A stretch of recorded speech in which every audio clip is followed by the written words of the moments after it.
राम मंदिर के शुभारंभ के बाद आज से पीएम मोदी लोकसभा चुनाव की तैयारी का बिगुल फूंकने जा रहे हैं। पीएम मोदी लोकसभा चुनाव की तैयारी का आगाज उत्तर प्रदेश के बुलंदशहर से करेंगे, जहां वो प्रदेश को बड़ी सौगात देने वाले हैं। रैली से पहले पीएम 20,000 करोड़ की परियोजनाओं को हरी झंडी दिखाएंगे, जिसके बाद विश्वविद्यालय के शिलान्यास के साथ साथ मेडिकल कॉलेज और हाईवे का लोकार्पण भी करेंगे।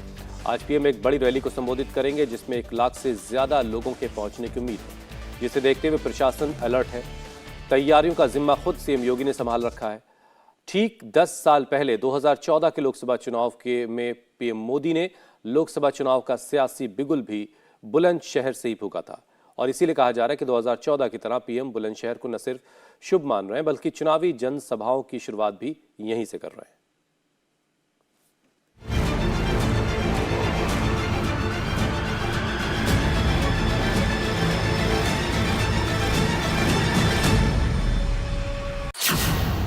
चौबीस में 14 वाला दांव, राम के सहारे पार लगेगी नाव।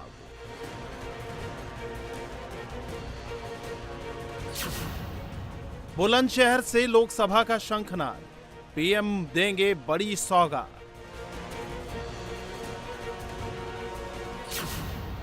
लोकसभा चुनाव की पिच तैयार, बीजेपी का टारगेट 400 पार।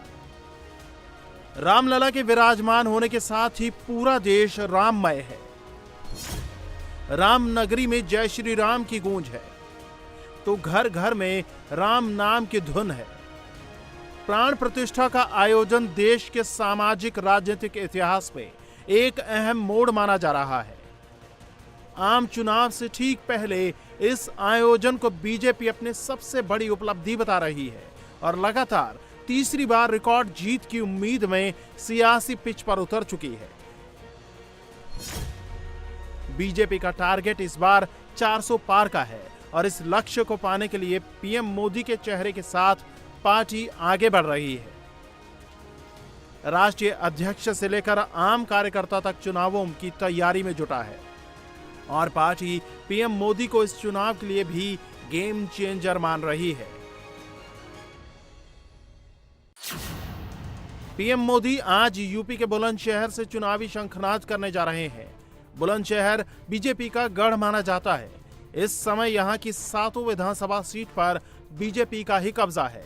पंचायत अध्यक्ष समेत दोनों सांसद भी बीजेपी के ही हैं, और सबसे बड़ी बात यह है कि 2014 में भी नरेंद्र मोदी ने बुलंदशहर से ही लोकसभा का चुनाव का बिगुल फूंका था। बीजेपी ने 2014 के लोकसभा चुनाव में बम्पर वोटों से जीत हासिल की थी।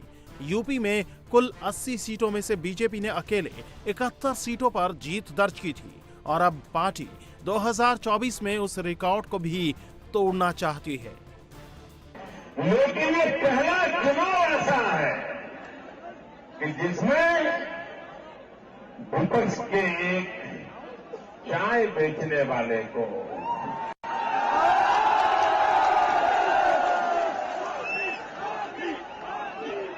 उसे पराजित करने के लिए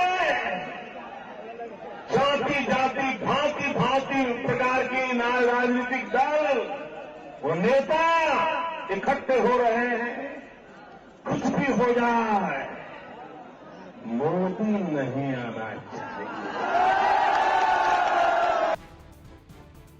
2014 के बाद प्रधानमंत्री आज एक बार फिर बुलंदशहर में होंगे। इस दौरान वो कई परियोजनाओं की सौगात भी देंगे। सबसे पहले पीएम मोदी मेजर ध्यानचंद विश्वविद्यालय मेरठ का शिलान्यास करेंगे। इसके बाद कल्याण सिंह राजकीय मेडिकल कॉलेज का लोकार्पण करेंगे। डेडिकेटेड फ्रेट कॉरिडोर के सेक्शन के साथ ही अलीगढ़ कन्नौज हाईवे का भी लोकार्पण होगा, जिसके बाद पीएम मोदी 20,000 करोड़ की परियोजना को हरी झंडी दिखाएंगे। ये परियोजना रेल, सड़क, तेल, गैस और शहरी विकास जैसे कई महत्वपूर्ण क्षेत्रों से संबंधित है। मथुरा पलवल खंड और चिपियाना बुजुर्ग दादरी खंड को जोड़ने वाली चौथी लाइन भी राष्ट्र को समर्पित करेंगे।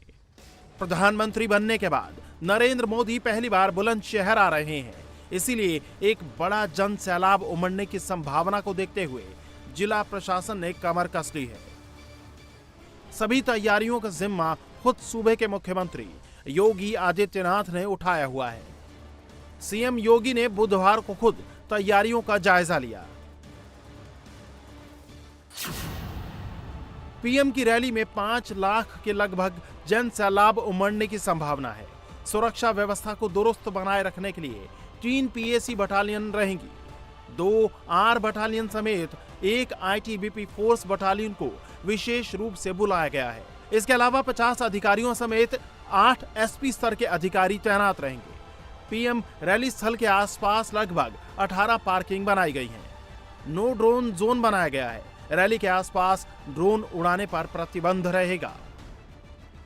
2014 में जब मोदी बुलंदशहर गए थे तो उनकी छवि को चमकाने के लिए गुजरात मॉडल का जिक्र किया गया था, लेकिन अब उनके काम जन जन तक पहुंच चुके हैं और प्राण प्रतिष्ठा के ऐतिहासिक आयोजन के बाद तो बीजेपी का जोश काफी हाई है।